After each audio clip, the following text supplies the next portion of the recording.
In the quiet village of Zuba, where the dry winds carried whispers of distant storms, lived a potter named Cato. He was known for his skill in shaping clay, turning simple earth into pots that were both beautiful and sturdy. His workshop sat on the edge of the village, a modest space where the hum of his labor often blended with the rustling of leaves. Despite his craftsmanship, Cato's earnings barely sustained him and his wife, Amari. Cato was a quiet man, his life defined by patience and perseverance. He found solace in his craft, shaping each pot with care, etching designs inspired by the stars and the flowing rivers of his childhood. Yet, his work was undervalued, with villagers often choosing cheaper, simpler pots from passing traders. Amari, however, was different. She was full of life, her heart brimming with dreams that stretched beyond the dusty paths of Zuba. When they first married, she admired Cato's dedication and believed in their future. But over the years, the weight of their struggles wore her down. The whispers of the villagers, pitying Cato for his poverty, began to creep into her heart. "Cato," she said one evening as they sat outside their small hut, "don't you ever wonder if there's more to life than this? Don't you want to live somewhere where we don't have to struggle every day?" Cato glanced up from the pot he was shaping. "This is our home," he replied simply. "Hard times come and go. What matters is how we endure them." But endurance wasn't enough for Amari. The year the rains failed, Zuba was plunged into drought. The fields turned to dust, the rivers dried, and hunger became a daily reality. For Cato, the drought was just another challenge.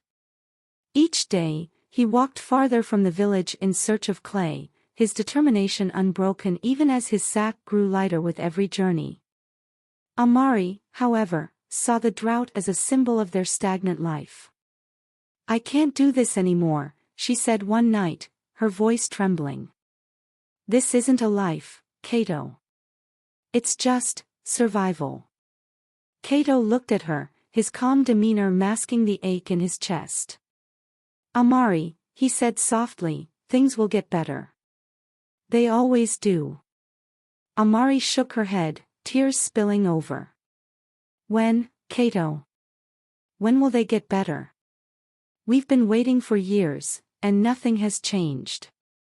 Her words hung in the air, heavy and final.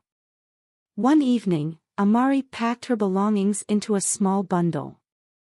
Cato glanced up from his workbench. "You're leaving," he said quietly. Amari hesitated, guilt creeping into her voice. "I have to, Cato. I need more than this." Cato nodded. "If that's what you want, I won't stop you." Her footsteps faded into the night, leaving Cato alone with his clay and an empty home. The year the rains failed, Zuba seemed to fall under a heavy curse. The once lush fields turned barren, their soil cracked like a pot shattered under too much heat. Rivers and streams dried to a trickle, and the air became heavy with dust. Crops withered before they could sprout, and the livestock grew frail. Hunger swept through the village, gnawing at everyone's resilience. For Cato, the drought was just another challenge in a life already filled with struggles. He continued his daily routine, rising with the sun to walk miles in search of clay from distant, shrinking riverbeds. His hands, calloused and cracked, shaped each pot with the same care he had always given, even though they now sat unsold in the corner of his workshop. The villagers, consumed by their own worries, stopped visiting altogether. "Who needs pots when there's no food to store?" they would say, shaking their heads as they passed by his empty shop. But for Amari, the drought was a breaking point. As the days dragged on, she watched Cato return home each evening with heavier steps and a lighter sack of clay. His face bore the exhaustion of relentless work, yet his words remained the same. "This will pass, Amari. We just need to hold on a little longer." Amari had held on for years, and now, It felt like her patience had snapped like a brittle twig. "Cato," she said one evening, her voice sharp and trembling, "this life isn't working. Look around you. The fields are dead, there's no water, and your pots just gather dust. How can you still hope things will change?" Cato paused, the half-finished pot in his hands gleaming under the dim light of their workshop. "Because they always do," he replied softly, his tone steady but weary. "Hard times don't last forever." "That's what you always say," Amari shot back, her eyes filled with frustration and unshed tears. "But when, Cato? When will things get better? I'm tired of waiting for a future that never comes." The silence that followed was heavier than any argument they had ever had. Cato didn't respond. He didn't know how to make her see the world through his eyes, where endurance was the only path forward. As the drought persisted, the divide between them grew deeper. Amari began to withdraw, spending her afternoons under the shade of the old baobab tree at the edge of the village. From there, she would stare at the road leading to Honora, the bustling town she had only heard stories about. Traders spoke of its markets overflowing with goods, its streets alive with color and sound. The more she thought about it, the more she realized she couldn't stay in Zuba. "Cato," she said one night after yet another argument, "I can't keep living like this. I need to leave."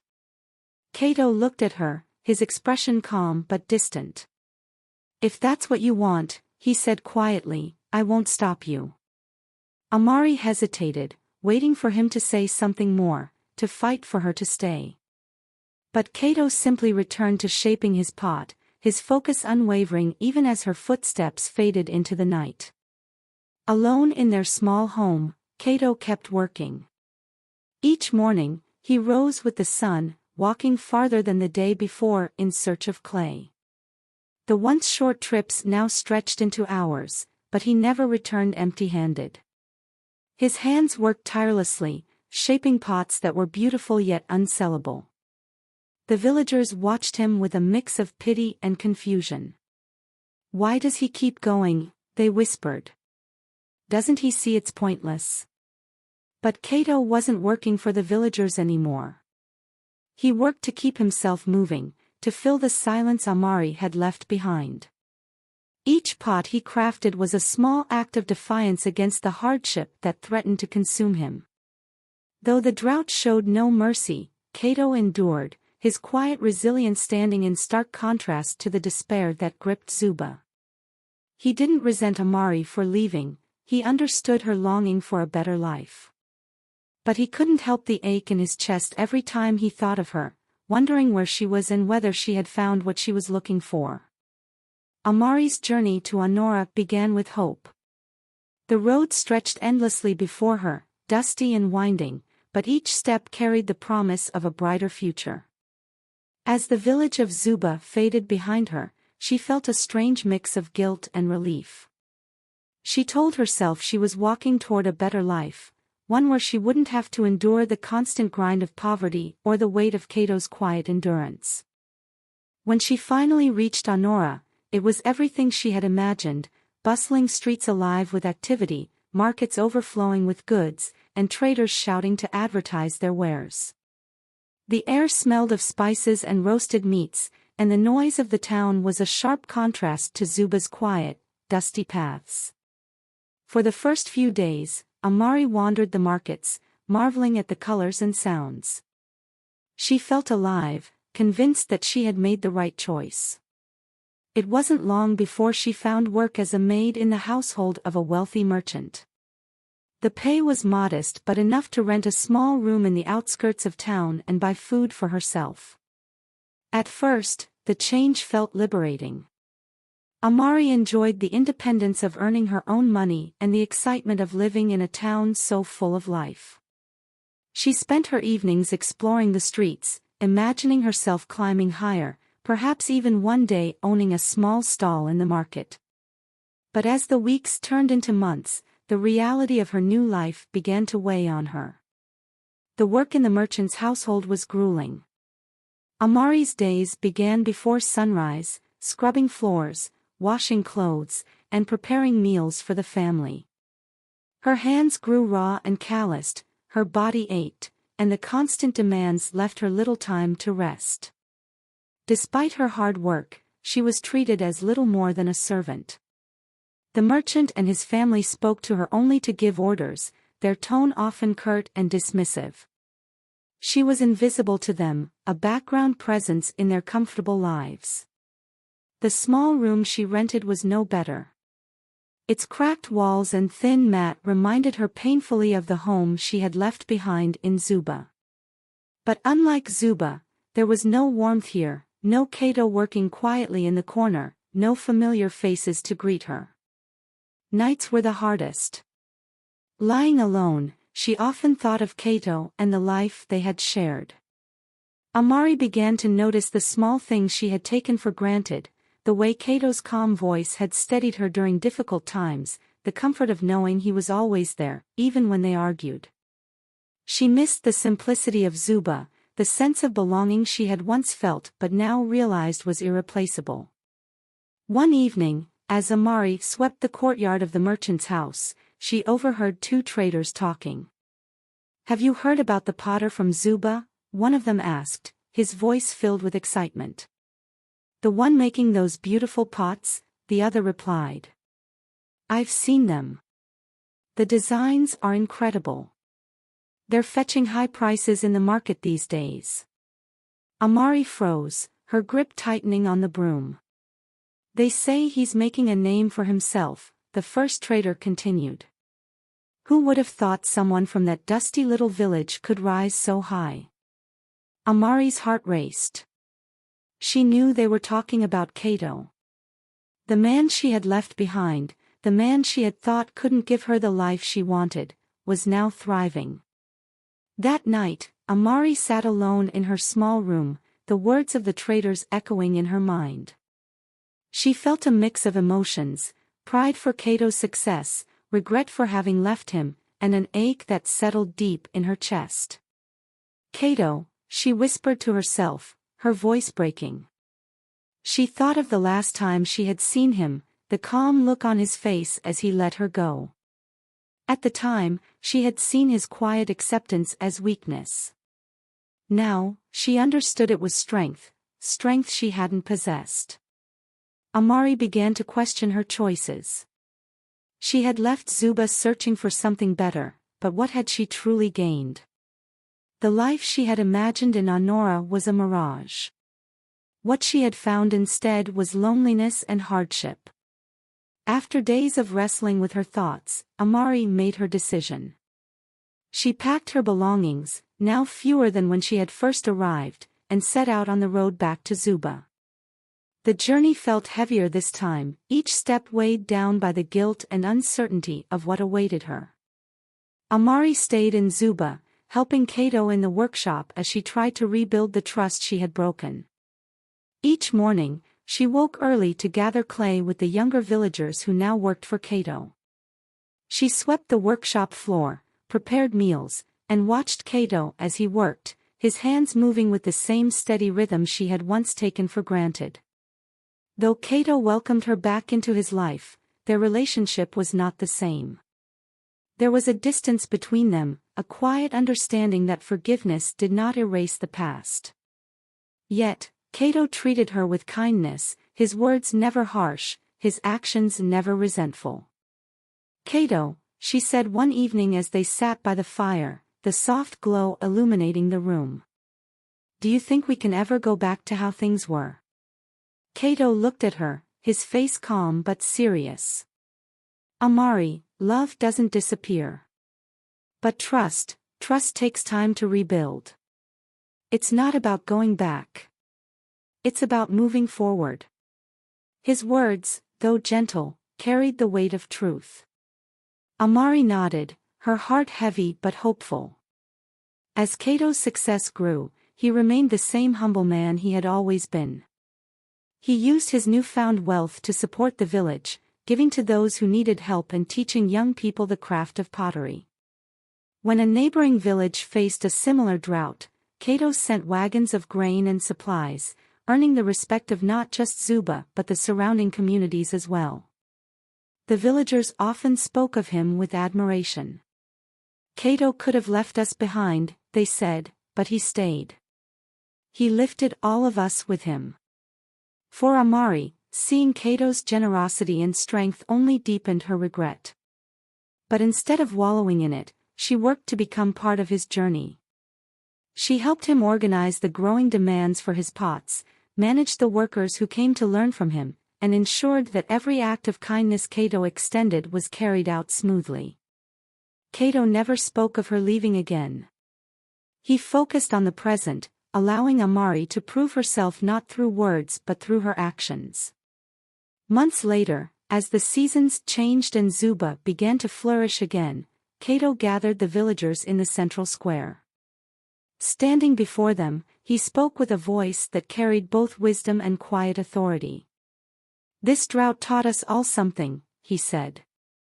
"It showed us how fragile life can be and how important it is to stand by one another during hard times." The villagers nodded, their eyes filled with respect for the man they had once overlooked.